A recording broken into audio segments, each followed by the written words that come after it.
Libra, Sun, Moon, Rising, as well as Venus placements. I hope you're well. Thank you so much for being here. I'm Jen with Timeline Tarot, and this is your tarot card for the week of June 7th, 2026. It is a collective general reading, so as the messages come through today, take what fits and leave what doesn't, because if it's not your message, it simply means it is meant for someone else. And please check your other placements, Sun, Moon, Rising, as well as Venus. And if you're not sure what those placements are, in the description box of this video is a link where you can obtain your free birth chart. Also, Libra, keep in mind, this is not what you don't see coming for the week ahead. Tarot card of the week reading is intended to be a message to you from source, something that they want you to consider so you can make a decision that is best for you and your life at this time. With all of that said now, let's begin. Tapping into the Libra collective now, Sun, Moon, Rising, as well as Venus placements. What is the tarot card of the week here for the Libra collective for the week of June 7th, 2026? Let's get one more shuffle here. Thank you. Your tarot card of the week, the Five of Pentacles. What situation in your life no longer has value? At the bottom of the deck, we have the Knight of Swords. What action needs to be taken in order to get something accomplished? Okay. Why is the Five of Pentacles the tarot card of the week for the Libra collective? Sun, Moon, Rising, as well as Venus placements.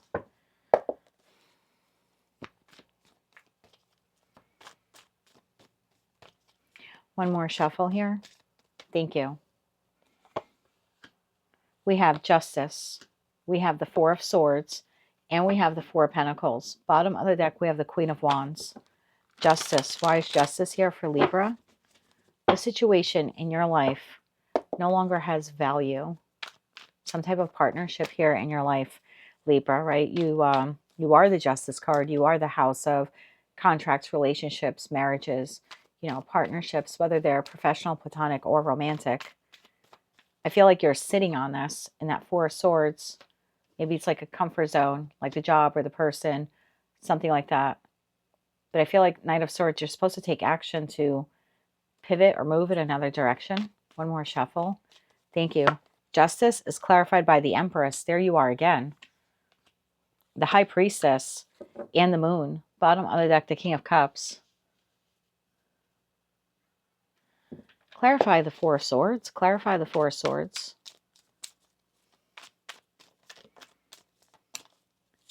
One more shuffle. Thank you. Four of Swords is clarified by the Two of Wands, the Six of Swords, and the Nine of Pentacles. Bottom of the deck, the Ten of Pentacles. So whoever this person is, because I don't know if this is like a professional, platonic, or romantic connection here in your life, intuitively, and I think it's something you keep to yourself. I don't think it's something that you say out loud, but intuitively you know that you're supposed to make the decision, Two of Wands, to move in another direction from this person in that Six of Swords and become like single, free, independent of them, find another job, launch your own company, become single of this relationship, or find another friend. There's something here like intuitively to you, you know this in your gut. It's not like your mind is telling you or your heart is telling you, like you can feel this within you. The call, if you will, is coming from inside of the house, that it's time to like move on from this particular partnership, like to disassociate yourself from them. Four of Pentacles. This is either like the job you've been at for a long time, or you've known this person for a long time. Maybe it's a family member, the Devil. Whatever it is, it's toxic. Your comfort zone in regards to this connection is toxic. The Devil, the Two of Pentacles, and the Death card. Bottom of the deck, the Ace of Swords. This was supposed to close out within the last 2 years.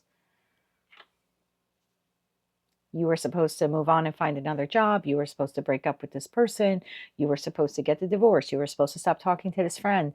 You were supposed to stop talking to this ex. This connection wrapped up, and you're still tethered to it. And I think you make excuses or reasons to be tethered to it. Like, I can't leave just yet, or I can't find another job, but really, like, you're not making the effort to find another job, or this is my friend, or it's my childhood friend. There's something like that here that's keeping you tethered to a connection that was supposed to leave your life within the last 2 years. And intuitively, you're supposed to move on, and yet you just keep like cycling right back to it in that Two of Pentacles. Like the loop continues, that infinity loop, it continues. I wasn't going to clarify the clarifiers, but I made an exception for Leo, and I feel like I have to do that for you as well. Tell me more about being roped back in. Tell me more about that here. One more shuffle. Thank you. Clarified by the Six of Wands, the Ten of Swords, and the Seven of Wands. Bottom of the deck, Temperance. Please don't be offended by this. These readings are meant to help you, okay?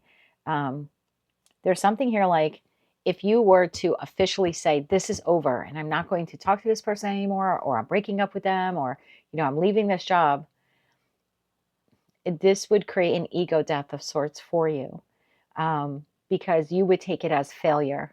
Oh, I failed at the marriage. I failed at the relationship. I couldn't make the job work. So there's a feeling here of the reason why you're resisting formally closing this out, even though like energetically this is done. I hate to be the one to tell you that, but I also don't want to give you false hope.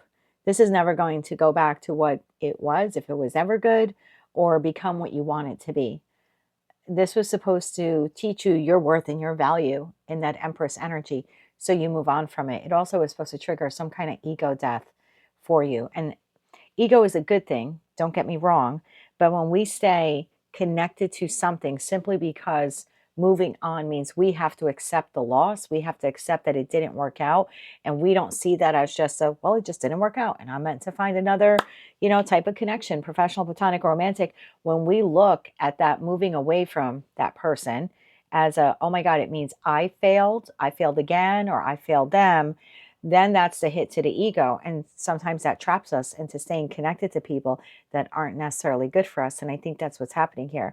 It's almost like moving on from this, you have to admit that this failed, and you're taking it so personally that you're like, oh, I can't admit that I failed at this, because then I'm a failure. And then my ego is bruised because I can't admit that. I can't admit that I was maybe the cause of this failing, or I would take the responsibility of this failing. And I certainly can't do that. So I'm not blaming you for why this connection is toxic, and I'm not even blaming you for why you stayed in it for so long. The point of the reading is to open up your eyes and get you to see, Libra, why you stayed in it for as long as you did. And the reason why you stayed in it was because moving on from it meant you had to admit to yourself, and possibly even others, that this just didn't work out. And for you to do that, that was a hit to your ego. That was a hit to your ego. And like, most of you are still tethered in some way, somehow, to this person. Like you have not fully moved on from them, because there's saying like, I know that I have to do it, but at the same time, I don't want society or family or friends, or maybe even myself, to look at me like a failure. You're not a failure. You're doing the right thing by acknowledging that this is toxic and unhealthy and no longer working, and you deserve better. That's not failing at anything. That's succeeding. That's winning. That's knowing your worth and value. So somehow you have confused closing this out. You're not seeing it from, I'm doing this for my betterment because it's the right thing to do. You're seeing this as, oh my God, the world is going to look at me like I'm a failure. It's not. The only way you fail with this is if you continue to stay. Let's get you 3 cards of advice. So what action needs to be taken? The severance of this connection. One more shuffle here. Thank you. Your advice. 9 of Cups. The Fool. 2 of Cups. There's a connection, another connection waiting for you out there. One that is better balanced, one that is healthy, but it does require you to reject or move on from whomever this is. But you're in the driver's seat here. The Emperor energy here is you, whether you're masculine or feminine. You need to make this decision. And yes, there's a little bit of an ego death here. 3 of Swords and the Emperor, that's going to take place. Yep, the connection failed. You're not wrong about that. Is it entirely your fault? No. Why you're seeing it that way, or why you think the world would perceive it that way, I don't know. That's a wound within you that you need to heal. But this week, the message here is for you just to recognize what situation in your life no longer has value. It is this one. And to acknowledge why you're staying in it. And some of you are staying in it because you just don't want to admit to yourself and the world that it didn't work out. Your advice here is to chase your happiness. There is another connection, a better partnership that is literally on energetic hold waiting for you. That is what I have for you, Libra, for the week ahead. If you like that message, it resonates with you, you want to claim all or part of it, please be sure to click like, share, comment, and subscribe. Hype the video if you're able to do that. And don't forget to check out your other placements. Until I read for you again, I am wishing you light, love, and peace.